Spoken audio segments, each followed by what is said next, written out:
రాజకీయ నాయకుడిగా నేను సారా అంటే మాత్రం అందరు ట్రోల్ చేస్తారు. మళ్ళీ సినిమా యాక్టర్లు వాళ్ళు గ్లాసులు పట్టుకుంటే హీరోలు, ఒక రాజకీయ నాయకుడిగా గ్లాసులు పట్టుకుంటే మేము జీరోనా? మేము తాగమని చెప్పి ఇప్పటి వరకు మీరు విన్న ఈ మాటలు అన్నది ఒక కాంగ్రెస్ ఎమ్మెల్యే ఆయన ఏమంటున్నాడంటే, సినిమా నటులు సారా గురించి మందు గురించి ప్రమోట్ చేసిన సినిమాల్లో మాట్లాడినా తప్పులేదు, కానీ రాజకీయ నాయకులు మేము మాట్లాడితే తప్పు వచ్చిందని చెప్పి మాట్లాడుతున్నాడు. ఎస్, రాజకీయ నాయకులు మద్యపానం గురించి బహిరంగంగా మాట్లాడడం అనేది తప్పే.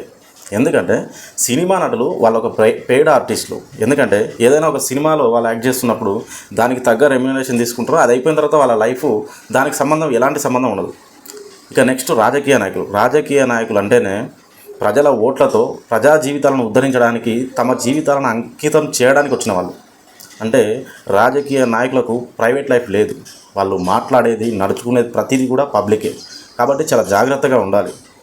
మరీ ముఖ్యంగా అసలు ఈరోజు గవర్నమెంటు మద్యపానం విషయంలో ఎంతో దారుణంగా తయారైందంటే, మద్యం రేట్లను విపరీతంగా పెంచుతారు. గవర్నమెంట్ ఏ కొత్త స్కీమ్ ఇంట్రడ్యూస్ చేసినా కానీ తర్వాత గవర్నమెంట్కి ఏదైనా లోటుపాట్లు అయినప్పుడు, అమౌంట్ కావాల్సి వచ్చినప్పుడు కూడా వాళ్ళు టార్గెట్ చేసేది నెక్స్ట్ గవర్నమెంట్ మద్యం ప్రియులను మాత్రమే. వాళ్ళని టార్గెట్ చేసి వాళ్ళ ఆరోగ్యాలను, తర్వాత వాళ్ళ కుటుంబ పరిస్థితులను, వాళ్ళ ఆర్థిక సామాజిక స్థితిగతులను అన్నింటినీ గాలికి వదిలేసి ఏదేమైనా సరే గవర్నమెంట్కి ఇన్కమ్ కావాలన్నట్లు ఆదాయాన్ని పెంచుతారు. సో విపరీతంగా రేట్లను బాధేస్తారు. ఇదంతా నేను ఎందుకు చెప్తున్నా అంటే, ఫారెన్లో కూడా మందులు అమ్ముతారు, ఆల్కహాల్ను అమ్ముతారు గవర్నమెంట్. కానీ ఫారెన్లో దొరికే మందు అందరికీ ప్రీమియం దొరుకుతుంది. మన దగ్గర దొరికినట్టు 200కు చీప్ లిక్కరు, 1000 రూపాయలకు కాస్ట్లీ మందు ఇట్లా దొరకదు. ఫారెన్లో ఒక మీడియం రేట్లో అందరికీ ప్రీమియం మంది, అక్కడ చీప్ లిక్కర్ దొరకదు. మన దగ్గర అట్లా కాదు.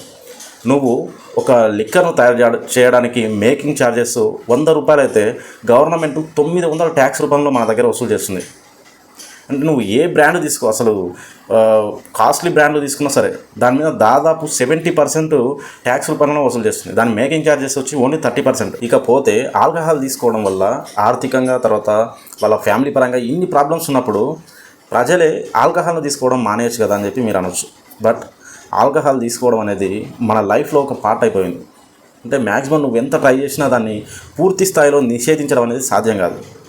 సో అలాంటప్పుడు ఏం చేయాలంటే గవర్నమెంట్ కూడా ప్రజల యొక్క ఆరోగ్యాన్ని దృష్టిలో ఉంచుకొని, మనం పూర్తి స్థాయిలో దాన్ని నిషేధించే పొజిషన్లో లేనప్పుడు తీసుకునే దాన్ని కొద్దిగా జాగ్రత్తగా, అంటే ప్రీమియంగా ఇవ్వడం వల్ల మీరు ఒక్కసారి అబ్జర్వ్ చేస్తే ఓసీ తాగినోడు తర్వాత బ్లెండర్ స్ప్రైట్ తాగినోడు ఒకేలా బిహేవ్ చేయడు. ఎందుకంటే ఓసీలో ఎక్కువ స్పిరిట్ ఉంది కాబట్టి వాడి హెల్త్ అధిక మొత్తంలో డ్యామేజ్ అవుతుంది.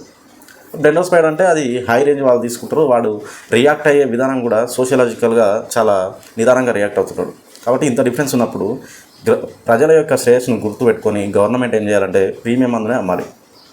ఇదంతా నేను ఎందుకు చెప్తున్నా అంటే, మన ఎమ్మెల్యే గారు చెప్పినట్టు సారాయి, నాటు సారాయి తర్వాత చీప్ లిక్కర్లు అమ్మడం వల్ల ప్రజల యొక్క ఆరోగ్యాలు దెబ్బతింటున్నాయి. వాళ్ళ యొక్క మైండ్ మీద అది ప్రభావం చూపించి, రీసెంట్గా ఒకడు తాగొచ్చి వాళ్ళ భార్యను పిల్లల్ని రోకల బండలతో కొట్టి భార్యను చంపేసిండు, కొడుకుని చంపేసిండు. ఇప్పుడు పాప పరిస్థితి చాలా దారుణంగా ఉందట. సో వీళ్ళంతా ఇలా నడుచుకోవడానికి రీజన్ ఏంటంటే, గవర్నమెంట్ కేవలం ఈ ఆల్కహాల్ తీసుకునే వాళ్ళ నుంచి తనకెంత లాభం వస్తుందని మాత్రమే ఆలోచిస్తుంది తప్ప ప్రజల శ్రేయస్సును దాంట్లో ఫోకస్ చేయట్లేదు. సో గవర్నమెంటే ఫోకస్ చేసి ఈ ఆల్కహాల్ను ప్రీమియం తయారు చేసి, తప్పదు ఇంకా మనం నిషేధించడం అనేది సాధ్యం కానప్పుడు వాళ్ళ హెల్త్నైనా మనం కేర్ తీసుకోవాలి.